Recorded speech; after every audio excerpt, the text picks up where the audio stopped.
Welcome to the crazy story of the outlaw that still keeps the United States running. Born in 1974 in the north of Germany, Kim Schmitz, also called Kim Dotcom, came from a rather modest working-class background. With a father sailor and a mother who is a cook, he will grow up in a family which is rather unhappy because his mother is depressed and her father is alcoholic and violent, until his adolescence when his mother ran away with him. And from there he will grow up with her in a framework that is still precarious but a little more peaceful. And Kim, since childhood, it is special. He's an introverted teenager, and at 11 years old he's over 2 meters tall, and he's pretty big. And what happens when you stand out from your classmates? You get bullied at school, obviously. So when one evening his mother comes home from work with a Commodore under her arm, who was one of the first family computers available on the market, his life will change enormously, and like enormously of kids during their first contact with computers, they will discover a new world in which they can free yourself from your appearance, play, build relationships with strangers online, and all this without judgment. In short, paradise. We are at the very beginning of home computers and also at the very beginning of the pre-internet. The users are much fewer in number. It takes a lot of fiddling to access the network. But as it is passionate, Kim will become an excellent player. He will quickly learn the basics of coding on his own, and he developed a passion for computer programming. At 16, he already spends all his free time on his computer, and he suddenly decides to abandon his schooling to find his way in computing, which is a sector which is still in its infancy. But this passion comes at the right time, because Berlin will become the world capital of computer-related movements, with a group in particular which marked the history of digital technology, the CCC, the Chaos Computer Club. The CCC is one of the organizations of most influential hackers in Europe, which was created during the 80s. And it is this group that Kim wants absolutely integrate when arriving in Berlin. The CCC hackers are white hats. Basically, they're the good guys hackers, tinkerers. They are not there to fuck up. Rather, people who, on the contrary, seek to use their knowledge to do good. And it's a period that is super interesting because upon arrival circa the 90s, what it means to do good with knowledge of tinkering and hacking in computer science, well, that still really remains to be defined. The guys are in a philosophy of pooling public information, accessibility, sharing without exchange of currency, but also protection of private data, and you will see that it will be important for the future. On this subject, moreover, one of the founders of the Chaos Computer Club said, "The Chaos Computer Club is not just a group of technofricks, which is an old term from the 80s. Today we would say that we are rather big geeks who eat up graphics cards. From the beginning we thought about the social consequences of technology, and I believe that our strength comes in part from our moral standards." Anyway, it's a pretty fascinating group, with real political and philosophical reflections, at a time when no one seemed to imagine the impact that computing would have on our future lives. Kim, in any case, that's it. The brother is fascinated. He drags a lot with club members, he attends presentations and round tables, and he will do meetings at the CCC. But when he tries to join the club, that's where he will become disillusioned, quite simply because that his level of programming is much too low. So what does he do? He gets closer to people who are better than him in the subject, and he will quickly find the means to make his passion lucrative. No, because for him, the sharing part, all that thing, Woodstock, it's very cute. But after having growing up in precariousness, he wants to make money. And for that, that's good. He has lots of ideas. First, he will sell BPX telephone lines. Don't ask me what it is. It was a technology of, at the time, I know nothing about it. I was blown away. Which will be very lucrative for him, and which will bring him a small reputation in the industry. Kim didn't really have a hacker attitude, but he could see if there was money to be made with our activities. The hackers didn't want to sell out, but he was very good at not having any scruples. He will set up a service with some hackers he met at the CCC. And when in '92, Forbes magazine took an interest in the Berlin hacker movement, which at the time was called Kimball, you're going to lose your temper. He swaggers like crazy at the age of 19. He's there like, yeah, I have my little group of hackers called Dope. I feel unassailable because the laws are late, and I earn more than $200,000 per month. It was also at this time that he bought his first car. Luxury. In short, he has a lifestyle that is increasingly ostentatious, and despite what he seems to think, it's okay quickly attract the attention of the German authorities. So, authorities who, in '94, are going to make a huge raid at his home, seized 80,000 bales of material. Kimball will then go to prison for the first time in his life. He will be released after 3 months of pre-trial detention and will receive a 2-year suspended sentence. Well, leaving prison, he understands that he must return to the ranks a little, at least pretend, if he does not want to get hit by the authorities. And he therefore decides to create a company to give a kind of legitimacy to his businesses. At that time, he will move into computer security. And to find customers, he has a little technique of his own. He simply launches major computer attacks on targeted companies. That's all. Once he has hacked these boxes, he sends them a message simply say, it's good to shit your safety. You want me to help you and you pay me? So indeed, we are not far from the ransom note, but it fucking works, and not just with small boxes. Among these customers, there is Vodafone, Lufthansa Airlines, and even the German stock exchange. It really is a different era. His company therefore employs hackers, obviously, and he will try to recruit with the CCC. Except that on the side of Chaos Computer Club is the last straw. We can't get enough of Kim. Kim has become a staff member at events. These hacker communities, which have always been very attached to their legitimacy, were seen as virtuous people who improve the world, etc. That is to say, to a moment, Kim Dotcom, there wasn't even the political veneer of sharing of anything. It's just that he wanted to make money. Following this, in '97, he created 2 companies.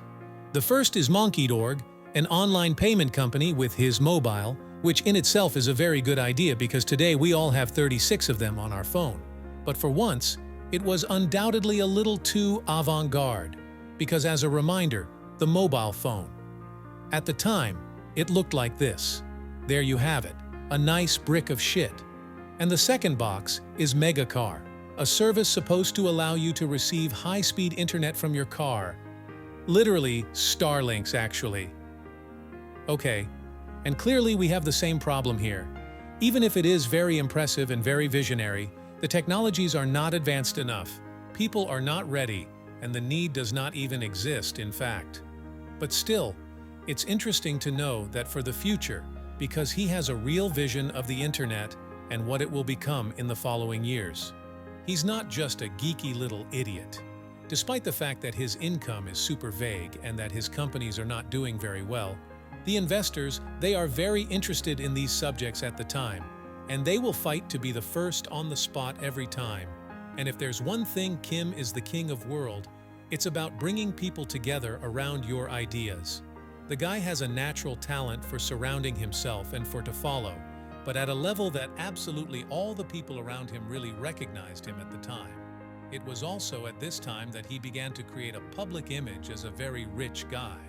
He is getting dressed always in black with sunglasses, a sort of mafio chic look that still makes him recognizable today. He will also create his own website on which he will post lots of travel photos across the world. Him in front of luxury cars, him in front of private jets, him in front of helicopters, and he even has an animated character in his likeness, the guy. Only where this idiot is very strong is that, obviously, none of the jets do not belong to him, of course. Neither do helicopters, and the models with whom he poses in his photos of vacations are literally just that. Models who get paid on every shoot. It's not his friends. But it's true that today we are a little more used to that, because we had Instagram, and in particular the influencers' finances. But at the time, this type of practice did not exist at all, and in a sense we can say that it was truly visionary in a certain form of influence on the internet, and especially in those who influence by appearance.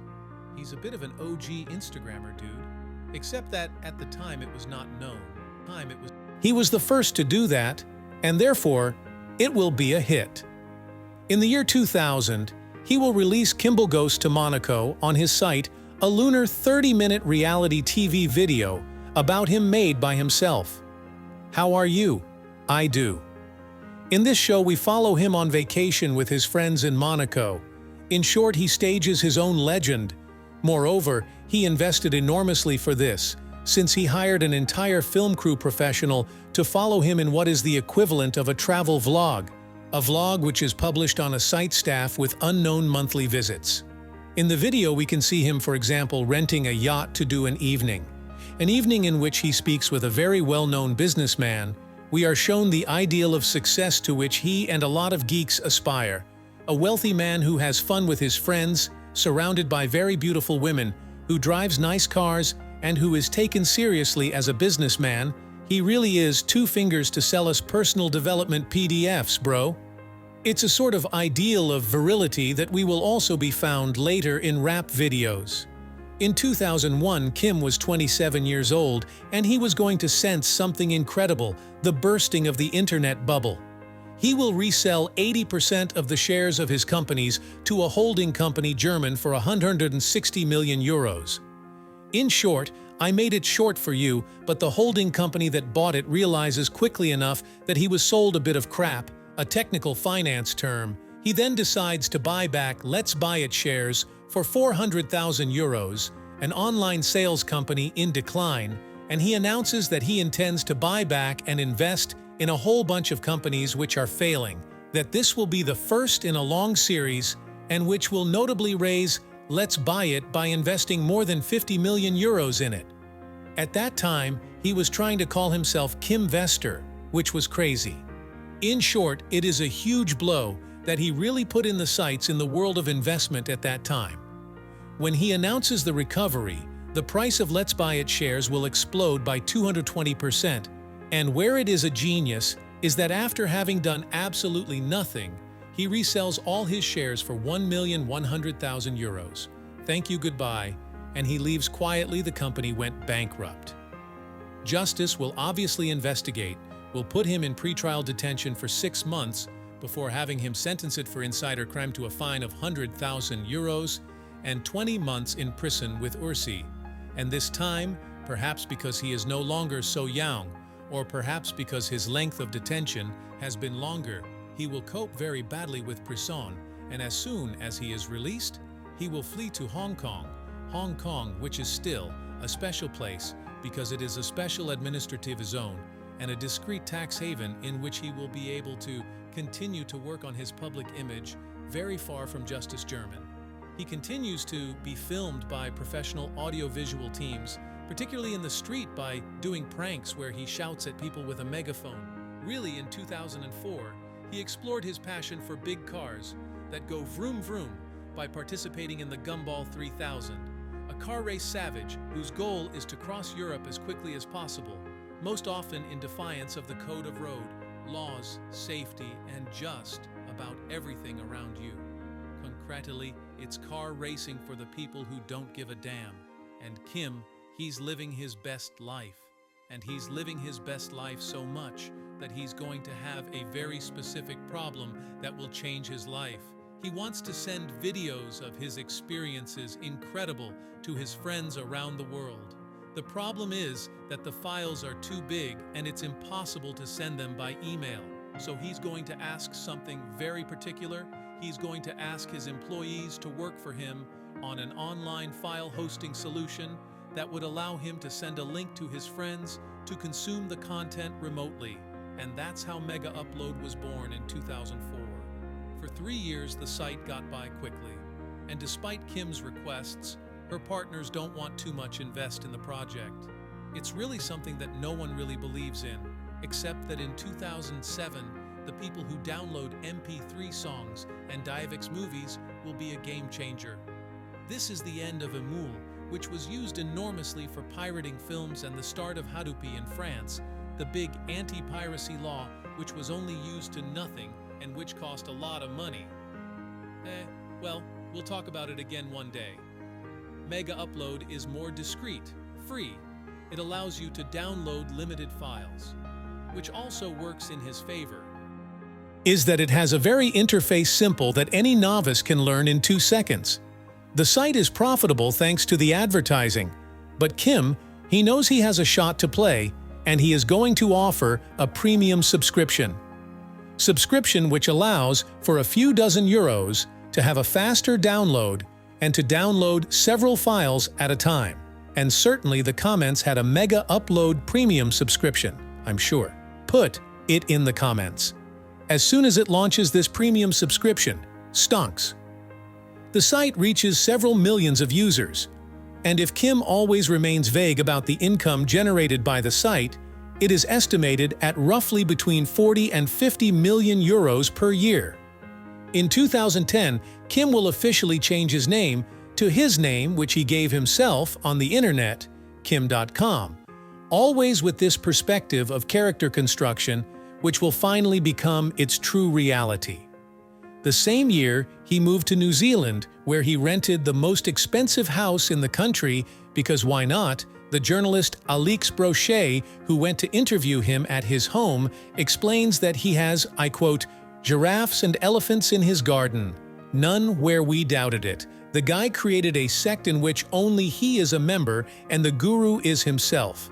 The guy sows even more than the egg tops sow themselves. Is it good for you?" And obviously the industry cinema and music will go to war against Kim, because certainly it is no longer the only one in 2010 to offer an illegal download service, but on the other hand, it is the most visible with its site, which is enormously visited, and his music videos. But incredible. So here's an excerpt.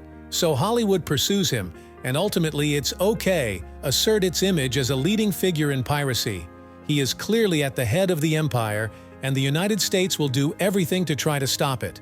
But impossible to bring down Megaupload, already because the servers are impossible to locate, and also because Kim's fortune is unassailable, hidden in many accounts in banks on different continents and in different names such as in the name of his wife or his associates. It is only by partnering with the New Zealand government that the FBI will succeed. A sting operation which will go around the world because we have the images. On January 20th, 2012, more than 70 armed men, 2 helicopters, a rhino, and 2 giraffes, no, that's in his garden, are going to launch a raid on Kim's residence. He and his associates will be imprisoned, his bank accounts and his PayPal accounts will be frozen, its luxury cars are seized, and Megaupload is shut down. In short, he gets arrested like an international drug trafficker, and the images from his surveillance cameras, which will broadcast some online months later, particularly to build its defense, are particularly impressive. The diffusion of these images, she is not there for nothing, and it is part of her legal strategy in particular. His team of lawyers will use the images to establish a line of defenses that accuse the United States of having used the completely disproportionate force on occasion. And on this point, justice will prove them right, and the FBI later apologized. And I want to see what an apology from the FBI looks like, just for my culture personally. But above all, these images are very practical to fuel his storytelling of martyrs. He would be persecuted by the United States, even though this little lamb is totally innocent. Your lawyer talks about a conspiracy at the level of Hollywood aiming to bring him down, insinuating that the political power of this industry is such that they would have influenced American justice, which, in my opinion, is not really a conspiracy theory and quite true in reality. For its part, Hollywood in court will qualify him as a pirate, even though technically it is not really true. Well, I mean, he doesn't pirate films, he pirates nothing, he just allows others to do it with Megaupload, but he didn't hack Hollywood or anything. Ultimately, we can accuse him of not respect copyright by hosting this kind of content, but certainly not direct piracy. In February 2012, he will be released on bail and placed under house arrest with an even worse sentence, ban on connect to the internet. His defense team will use inconsistencies during the procedure and methods used during arrest to avoid or, in any case, delay extradition to the United States as much as possible and ease Kim's sentence.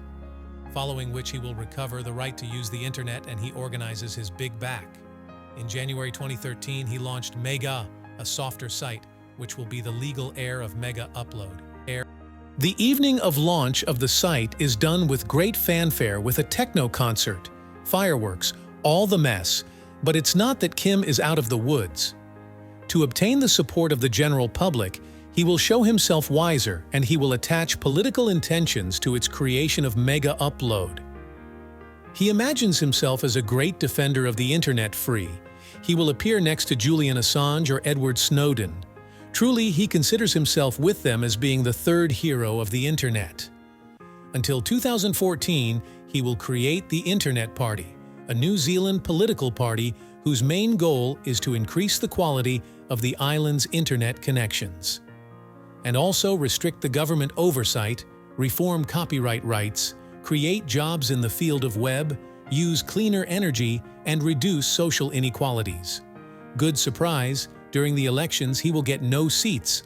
Everyone doesn't care about his new party, but his image will change a little when even. And the aura that he projects to the general public will also change. Today, in the minds of most people, Kim is a guy who is committed to the free internet. And to be completely honest, his actions since the end of Megaupload, all this goes a little in that direction. Even if concretely it started to be like that when it was necessary to begin to justify his actions to the American justice system. To this day, Kim is still assigned at home. He apparently spends most of his days playing Call of Duty. That's real news. Call of which he is, or he was, #1 player at a given moment, because we skipped part of his life. But it was a high-level gamer, if not a very good developer. And he is always in the middle of legal affairs with the United States. It holds up in a way that is quite exceptional in real life. And we can say that since Golden Prison he is still a big stone in the shoes of the United States.